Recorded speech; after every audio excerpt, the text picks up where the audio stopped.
Good morning, learners. Welcome to our today's lesson. That is political development and system. So today, I want us to look at prominent traditional leaders in Kenya. Prominent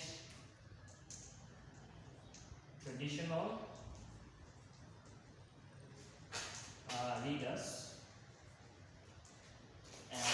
in Kenya. So of course, these leaders, we have been talking about them from previous classes. Just to name them, we have Masaku, this is among the Kamba. We have Koitalel Arap Samoe, this is among the Nandi. We have Mekatarel Wamenza, and this is among the Giriama or the Mijikenda. So let's start with, that is Masaku. Masaku. Now, we know the history behind this person. He was a Kamba leader, both a medicine man and a prophet. At the same time, this person, he prophesied about the coming of the Europeans. Remember, he told the Kamba people that there is a time that the white or the colored people will be coming, that is in their land. Something again to do with this person, he also told he warned the Akamba not to welcome these people. He warned the Akamba not to welcome these people. He also told them to avoid direct, confrontation with the British. So, why did he tell the Akamba, one, to avoid these people? He had reasons, because this person, we have been told that he was a prophet, that is, he foretold what is coming. At the same time, he was also a medicine man. So he knew that if we welcome these people, of course, eventually they will be going to take our land, and of course, the Kamba people will have no land to own. Then, we know Machakos. Machakos was named after this person. It was the Machakos town was named after Masaku. So these are just few prominent traditional leaders in Kenya that today, of course, we learn about them. The other leader is Koitalel Arap Samoe. This person, he was the Orkoyot. Orkoyot, that is in Nandi, means the leader. So he was a medicine man. At the same time, he was also a traditional religious leader. So among the Nandi, he was a prophet, a religious leader who blessed warriors before they go to war. At the same time, he had a strong army. Remember, the Nandi tried to resist when the British came. Of course, they tried to resist for a long time, but what happened to the British? They tricked this person, and of course, he was shot by a British soldier. So that's how they were able to capture, that is Orkoyot. Then Menza Mekatalili, she was a prophet and a brave military leader. She led her people against the British, who were planning, that is, to push the Giriama from their land. So she worked hand in hand with the warriors, that is Ngonyo, Mavuo. Then we also have Wanje wa Mandori. So she was later, of course, captured and deported to Kisii, but of course she was taken back to the coast. She went back to coast, that is on foot. Now, uh, the lesson, of course, is about political development and systems. And I've just talked about the few traditional leaders. But of course, we are now going now to the main topic of the day, and of course, forms of government. Forms of government. Forms of government. Forms of government. So we have now forms of government. Now, when you talk of forms of government, we are talking of the traditional forms of government. Of course, before the white people came, Africans, of course, they had their own way of leadership, and we are referring to them as traditional forms of government. So among these, I want us to study the Abawanga community. So we have Abawanga people. Abawanga community. Now, Abawanga, this is among the Luyas. These are Bantus among the Luyas. Basically, they are found in western part of Kenya. So these people, they settled at around a place called, the present land is called Mumias. So we have history about this community. And of course, we are saying that before the coming of the white people, they were ruled by hereditary kings. So this, the Wanga people, we are saying before the white people came,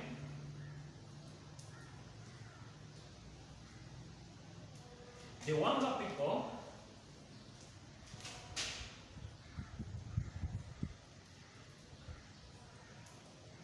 were ruled by hereditary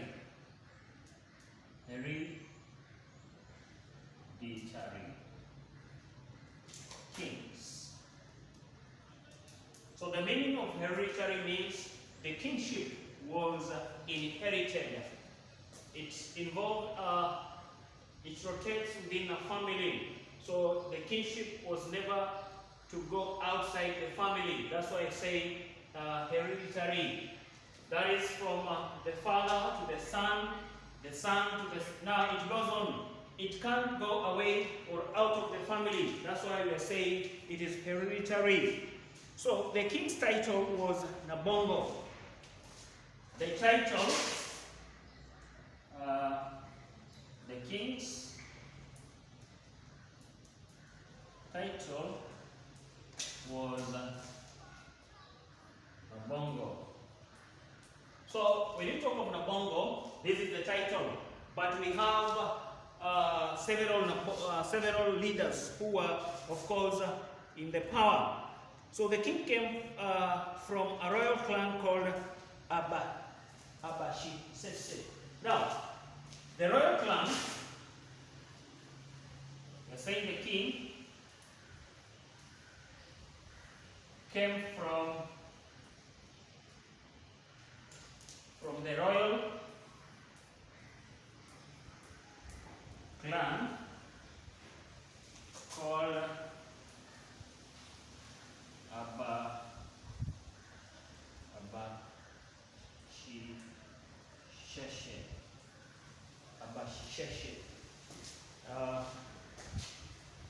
Abashisese. It is Sese, not Sheshe.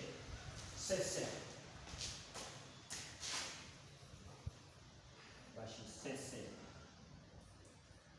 So this is the royal clan that, of course, where the king came from.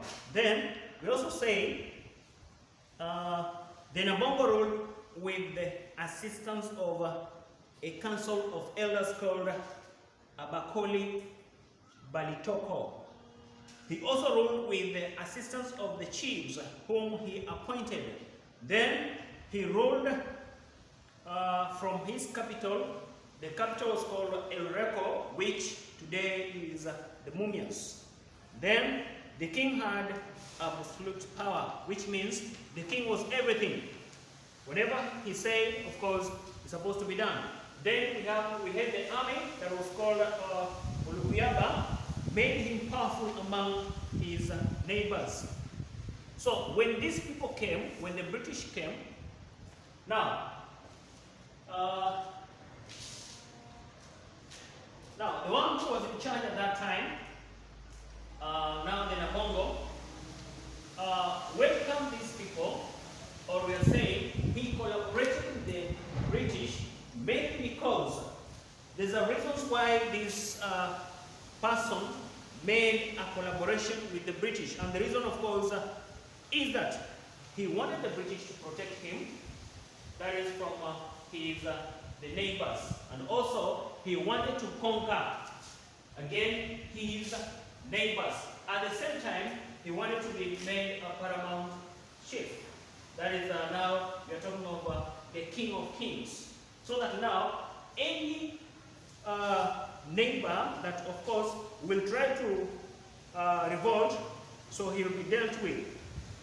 So we are saying that Mumia was rewarded for his collaboration by being appointed a paramount chief among the Luo, the Teso, and the Luya. So that is just something about the Wanga community. Then we are moving to the Meru as our next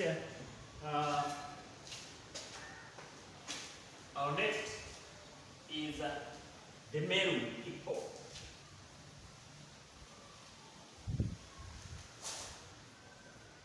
So this is just a revision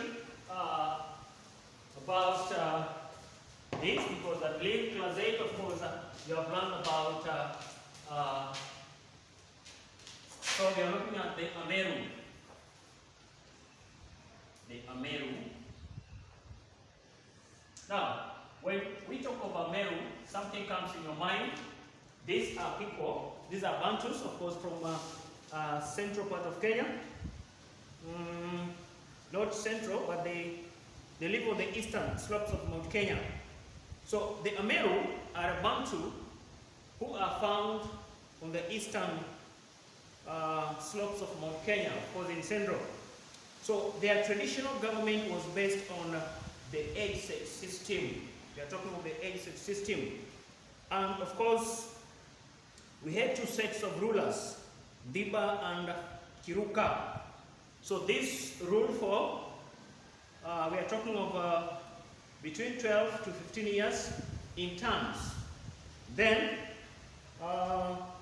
the handing over of power to the next group was marked by the Njuiko ceremony that marked this event. So we are talking about the age set. Now, the first age set, we have talked about 12 years to 15 years. So they will rule at that period.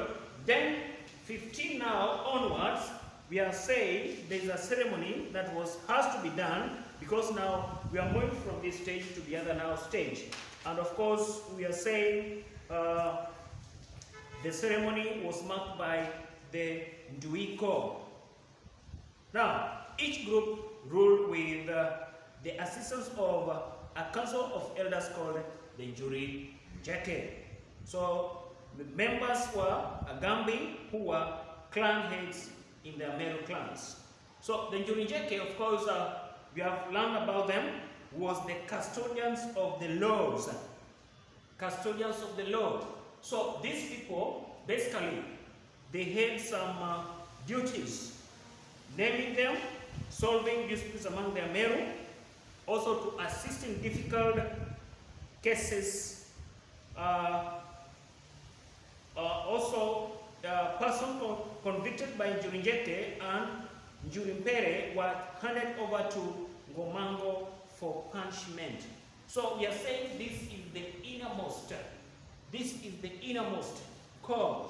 So anything, of course, the ruling was done by the Njurinjeke. Then, of course, the punishment now was given by Ngomango as the one to give now the punishment. The community also had a religious leader called Mugwe. Mugwe was a religious leader, and of course when you talk of religious leader, he had some functions. And we are saying that this leader, one, he presided over the rites of passage ceremonies. So he knows when this to take place. Then he also saying to decide on what was not allowed in community. This is allowed, this is not allowed. Also to speak blessings over major events among them, the Ameru. So we are saying the Mugwe, he had some three important functions. One, the passage. He has to preside over the passage. Then number two, he has or he was to allow or to not allow. If, for example,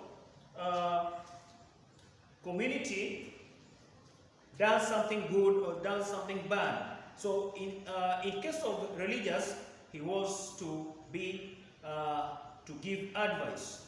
Then, of course, it is to speak about blessings over major events among the Ameru. So the cooperation between the two councils and the Mugwe brought peace.